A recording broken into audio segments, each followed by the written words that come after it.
Itu dari Pak Mansur SPD dengan materi 5 posisi kontrol disiplin. Terima kasih Bu Hoida atas waktunya.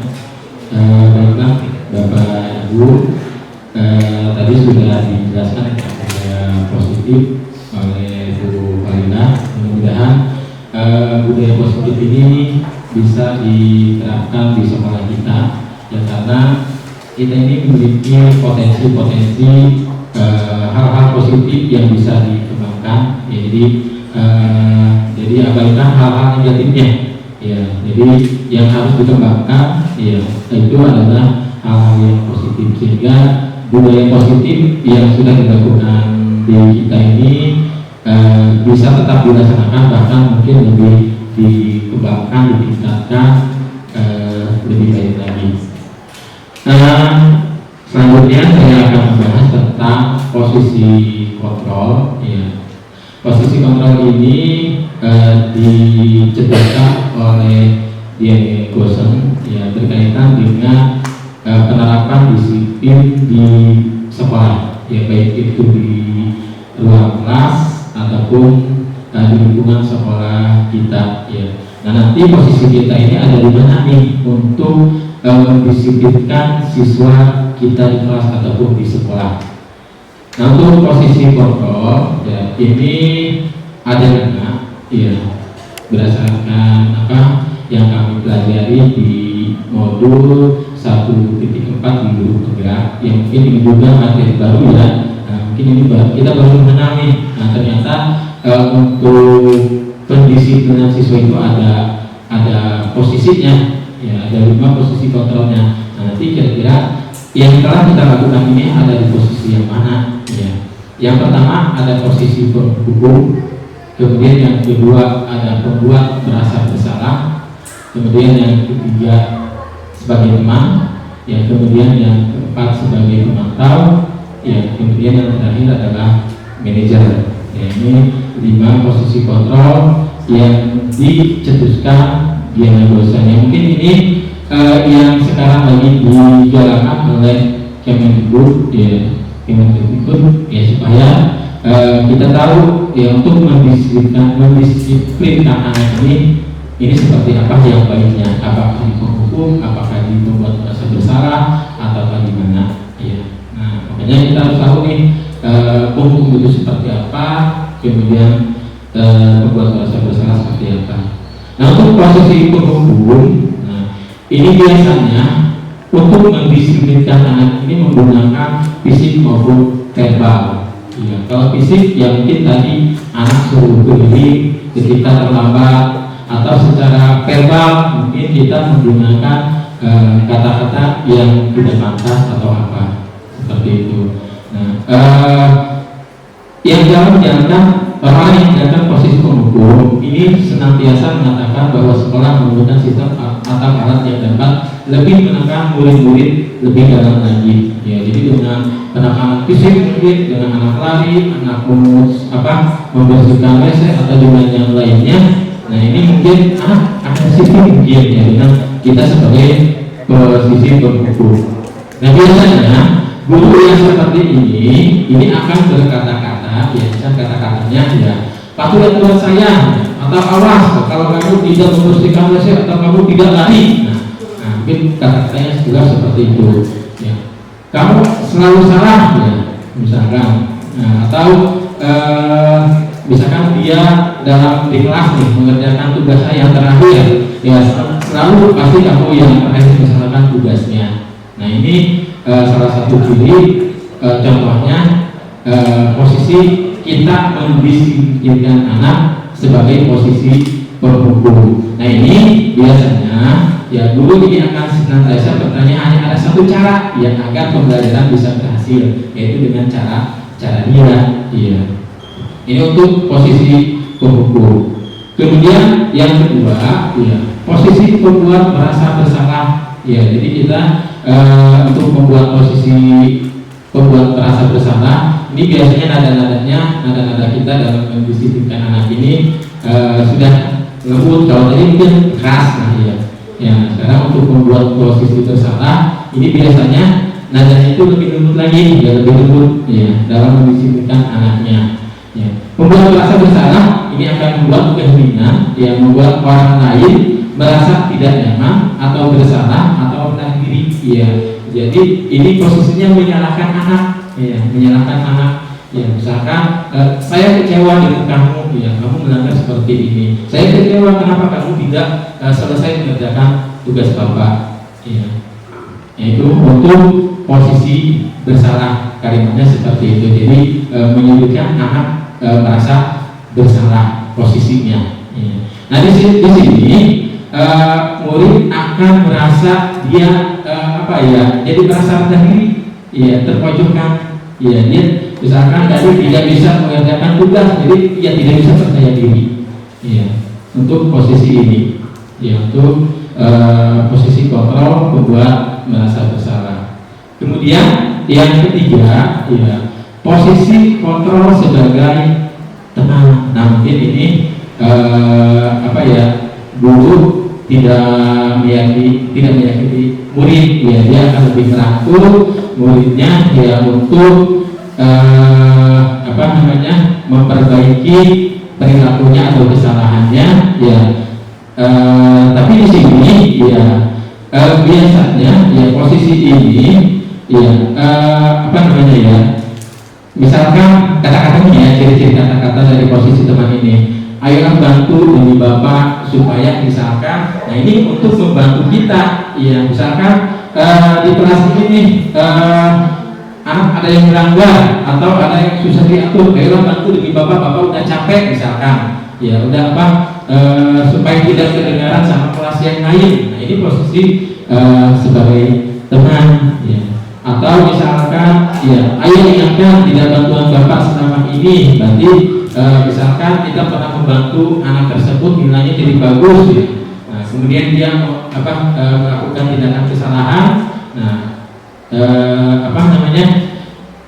jadi kita mengingatkan bantuan yang telah kita berikan. Ya. Nah, negatif dari posisi sebagai teman, ya, nanti ini hanya akan tergantung. Ya, jadi nanti anak itu akan tergantung pada guru tertentu, ya, untuk posisi sebagai teman. Misalkan Bu Is lebih dekat itu ke anak, tapi misalkan Pak Bahar enggak, nah nanti yang di kelas itu akan lebih dulu ke Bu Is, tidak ke Pak Bahar, seperti itu untuk posisi teman. Kemudian yang berikutnya, yang keempat, posisi kontrol. Ini sebagai pemantau, guru itu sebagai pemantau atau mengawasi, ya. Untuk posisi kontrol ini, misalkan ada siswa yang membuat kesalahan, nah kita memantau, ya, memantau siswa tersebut untuk mengerjakan, misalkan kita memberi punishment-nya, kerjakan ini sampai jam istirahat, misalkan tidak boleh keluar.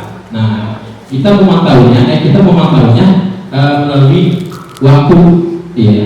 Jadi pada posisi ini berdasarkan pada peraturan dan konsekuensi, ya, dengan menggunakan sanksi konsekuensi kita dapat misalkan hubungan pribadi kita dengan murid, ya, sebagai seorang yang melakukan posisi pemantau. Nah biasanya pertanyaan dari guru sebagai pemantau itu, ya, peraturannya apa, kemudian apa yang telah kamu lakukan, sanksi atau konsekuensinya seperti apa kalau misalkan siswa itu terlambat, ya, itu biasanya kan di tata tertib itu ada kan, ya, di tata tertib itu ada, misalkan terlambat ini konsekuensinya seperti ini.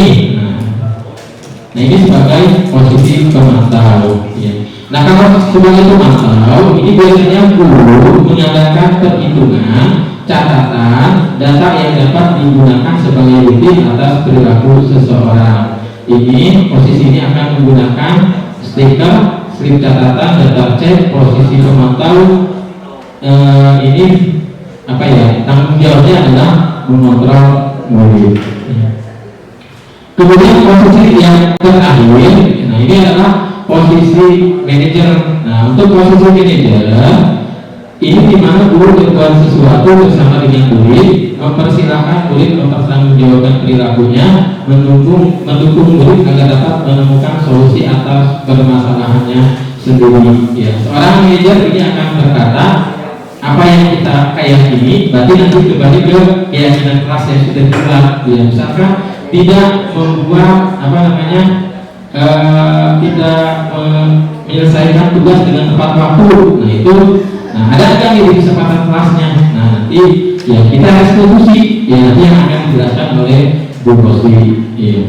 Kemudian ya jika kamu meyakininya, apakah kamu bersedia memperbaikinya? Ya jadi ini posisi ini kita menggunakan kata-kata yang kata-kata yang positif, kata-kata yang baik. Ya jadi tidak keluar kata-kata yang memojokkan siswa, kemudian yang negatif. Ya. Nah, kemudian posisi apa nih yang diharapkan dari 5 posisi kontrol ini? Ya berdasarkan selama kami mengikuti guru penggerak, posisi yang diharapkan itu adalah sebagai posisi manajer. Ya, jadi nanti anak ini bisa memperbaiki kesalahannya sendiri dengan keyakinannya sendiri. Jadi bukan tanpa paksaan dari kita, bukan hukuman fisik dari kita, tapi ya siswa sendiri yang meyakininya, oh ini salah. Ya saya main HP di kelas itu salah. Saya tidak mengerjakan tugas itu salah. Ya saya datang terlambat ke sekolah itu salah. Ya jadi tidak dengan punishment tapi dengan keyakinan dia. Makanya untuk kontrol ini ya untuk mendisiplinkan anak ini, karena ini baru juga ya Bapak Ibu ya kita baru mengetahui tentang teori ini. Ya mungkin di sekolah di luar negeri itu udah menerapkan seperti ini. Ya nah di kita ini baru ya mungkin atau ada yang juga ya. Nah makanya ini butuh dari rekan-rekan ya dari teman-teman. Nah makanya kami mensosialisasikan ya tentang ini, tentang budaya positif, tentang disiplin, penghukuman ya supaya nanti walaupun negatif itu proses yang lama, ya pasti butuh proses yang lama nih. Iya, kadang kita kan kesel ya kalau ada anak pelawak ya. Awal-awal juga saya kemarin sebelum ini gitu ya tahu tentang ini suka marah-marah di kelas, tapi setelah tahu ini itu salah. Ya, makanya kita lebih menekankan kesabaran kita. Bagaimana kita menghukum anak itu ya tidak menjudgment anak itu salah, tapi kita harus menemukan keyakinan pada anak bahwa apa yang telah dilakukan anak itu salah. Nah, makanya mudah-mudahan nanti dengan Bapak Ibu guru yang sebagai ini mungkin nanti kita kembangkan lagi ke semuanya. Ya mudah-mudahan nanti budaya positif yang ada di sekolah kita, ya kemudian hal-hal positif yang ada di sekolah kita itu bisa diterapkan. Kemudian pendisiplinan anak itu tidak perlu dengan kekerasan, tidak perlu dengan kata-kata yang kasar, tapi kita kembalikan kepada keyakinan anak. Ya nanti tadi keyakinan kelas itu nanti mungkin itu baru satu kelas ya, kita baru contoh ya, mungkin nanti kita buat skala seluruhnya ya, karena kita aja belum ya, baru proses ya, seperti itu ya. Jadi yang lagi dijalankan, yang lagi akan diterapkan di sekolah-sekolah ya, di sekolah PK itu sudah seperti mungkin ya, di sekolah PK yang sudah ya seperti itu ya, untuk 5 posisi kontrol atau dalam hal mendisiplinkan siswa. Mudah-mudahan nanti kita bisa menerapkannya ya, walaupun kita kesalkan anak ya, kita butuh kesabaran yang ekstra seperti itu. Terima kasih. Itu yang bisa saya sampaikan berkaitan dengan 5 posisi kontrol. Wassalamualaikum warahmatullahi wabarakatuh.